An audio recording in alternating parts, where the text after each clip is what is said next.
நான்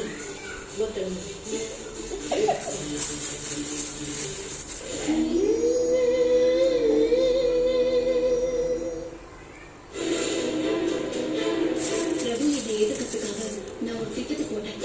நீங்க எனக்கு சின்னதா ஒரு உதவி பண்ணுங்க சார். நான் நினைச்சது நடந்தது. மிஸ்டர் சாகரே நம்ம ஆபீஸ்க்கு வந்தாங்க சார். ஆனா பிரபு எனக்காக நான் கொஞ்சம் கூட எதிர்பார்க்காத ஒரு விஷயத்தை செய்ய துணிஞ்சாரு. அவன் மனசை எப்படி காயப்படுத்தினு எனக்கு மட்டும் தான் தெரியும். அந்த தப்புக்கு தண்டனையா தான் நான் இந்த முடிவு எடுத்திருக்கேன். அவருடைய நண்புக்கு கைமாற நான் என்ன செஞ்சாலும் ஈடாகாது.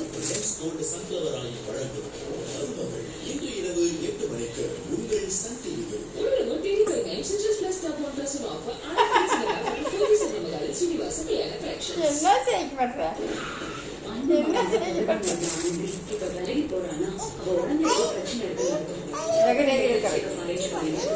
பிரச்சனை என்னன்னு